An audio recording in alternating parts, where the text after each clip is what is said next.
Hello friends.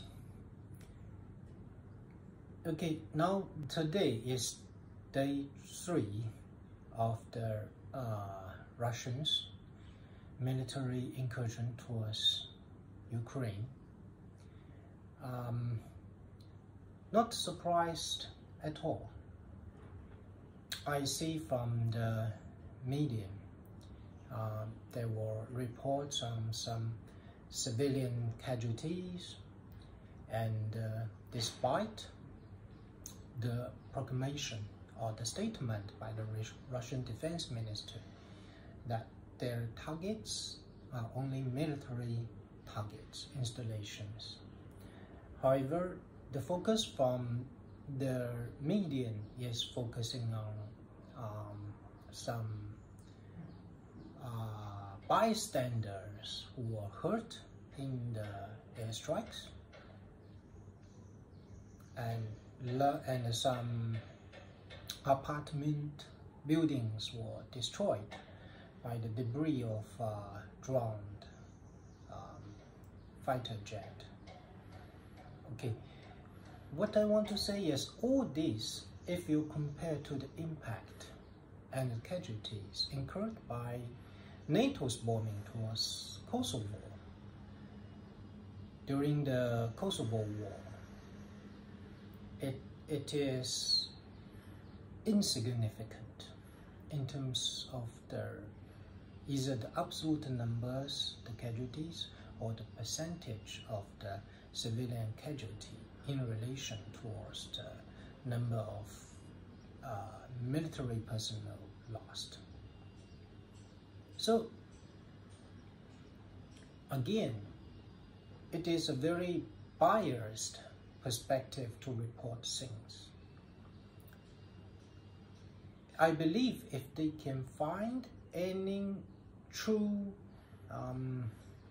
if they can find and search any deaths of the civilian personnel, they will film it. But all along now, they are trying to show is some injured old woman.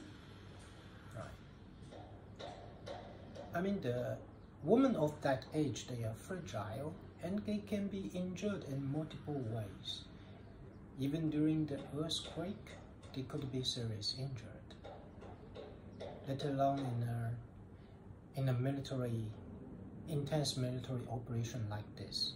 If the Russian army really did indifferential bombings to Ukraine targets, there will be tens of thousands of civilian deaths. I do not doubt it.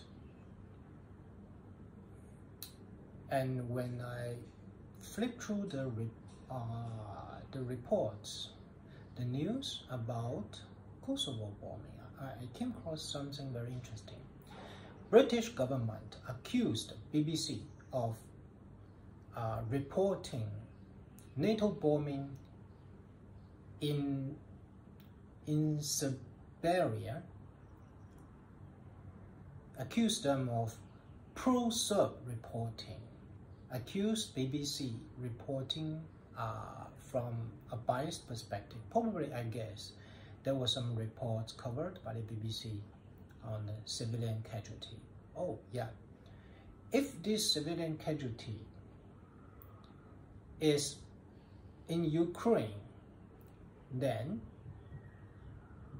the British government will encourage that. However, the same thing to a much worse degree happened in Kosovo, in former Yugoslavia. Well, the British government will intervene and accuse its own state-run media doing a biased reporting. What kind of... And this shows how the Western government behave when it comes to political motivations. They do not act on the principle of just Rather, they put their political agenda ahead of their principle. In a way, they manipulate their own medium to become a propaganda machine. Anything that is beneficial to their political agenda, they would encourage that. But anything that is detrimental to that, they will try to stop it.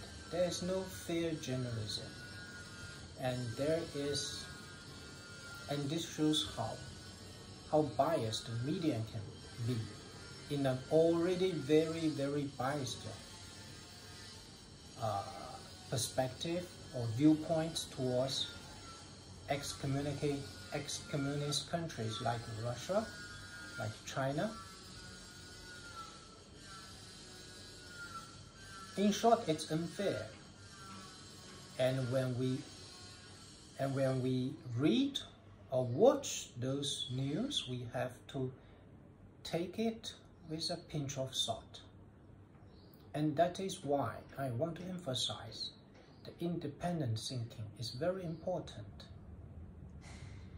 in nowadays. There were so many people, they don't have any principles. Politicians, journalists, they only care for themselves.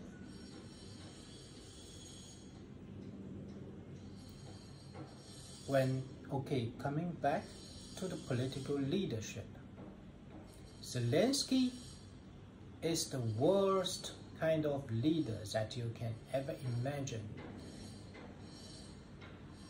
to be allowed to govern a big country like Ukraine.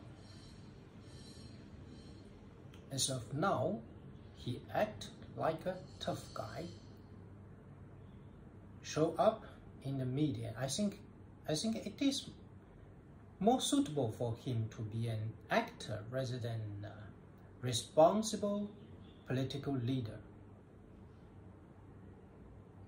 Under his governance, Ukraine and the Russian relationship slipped to an all-time low.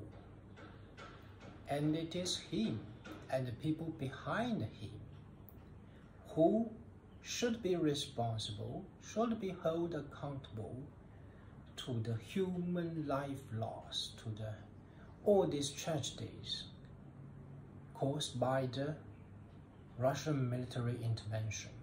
And why? Why am I saying that? According to the Western narrative, Russian Putin should be held accountable for this aggression. But if you look carefully, you should ask yourself the question, why on earth would Russia invade its neighbor, its Slavic brothers country? Why? For two reasons. Number one, the democratically elected government, which holds a neutral position between NATO, US, and Russia, has been toppled. Instead, a puppet government, which completely represents not the Ukrainian people's interest, but the interest of the United States, UK, and oligarchies who cares nothing about Ukraine but themselves. So this illegal government was installed through illegal means. How on earth can you topple an elected government like this? Through the color revolution, And this color revolution in Ukraine is orchestrated by United States. There were telephone record leakage exposed by Russian intelligence service, indicating that the US diplomat is behind the demonstration and illegal protests happening at the time when those insurgents in Ukraine, they threw off their government, the so-called pro-Russian government. Actually, that one is neutral. He is not against Russia, he is not against the West, he just remains neutral. And if a Ukrainian political leader remains neutral to the West, he is pro-Russia. How ridiculous it is. So, as long as he is not against Russia, and the Western countries will do everything they can to destabilize his government and to topple it when the opportunity comes by. So after that, they installed Zelensky. Who is behind Zelensky? It is an oligarchy, Ukrainian oligarchy. So Zelensky is only a puppet. Not only he is Biden's puppet, but also the oligarchies.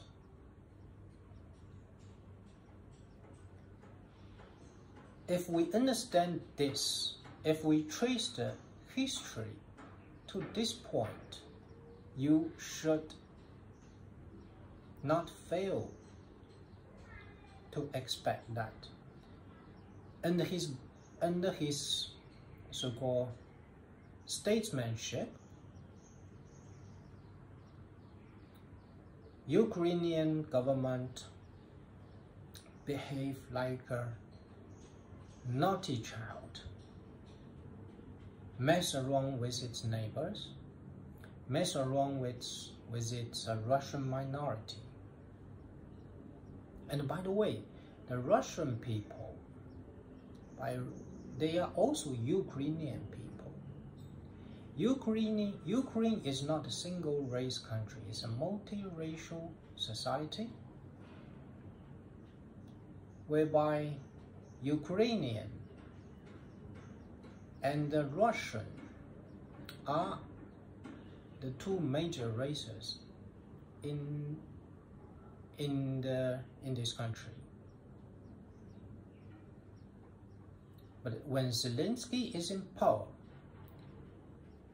the Russian minority was pressed, was marginalized unfairly. And this is not necessary.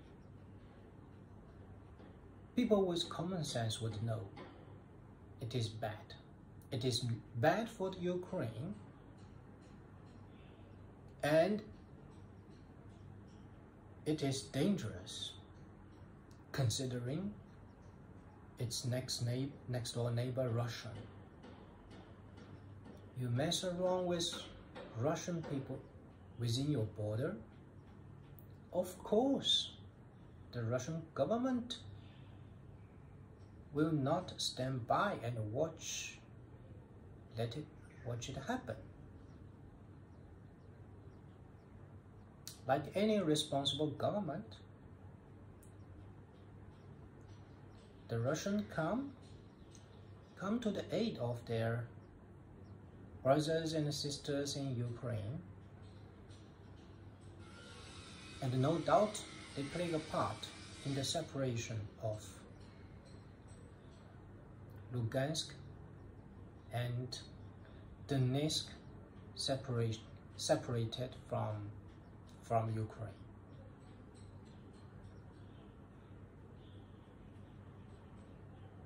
And this separation leads to the tension.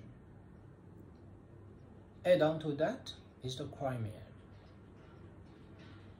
If Zelensky's government treated Russian people fairly and justly within its border, why would Russia bother to annex Crimea? Anyway, Crimea has been merged with Ukraine during Soviet era for a few decades, and people live in harmony. Russian people, Ukraine people, they don't have much problem with each other. After all, it is the same big race, Slavic people.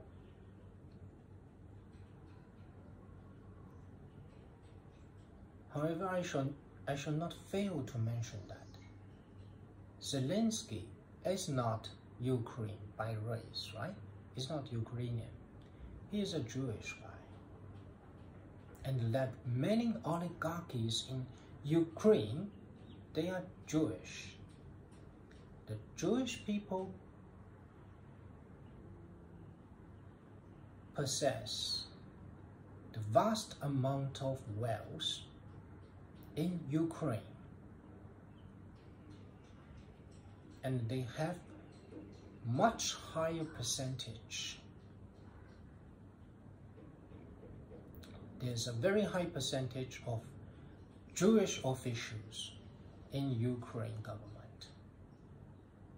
They are overrepresented comparing to the percentage of their share in total population. And we should ask why. Do they really care for the benefits, the well-being of this country? Or are they reporting, or ultimately they will retreat to Israel? We don't know.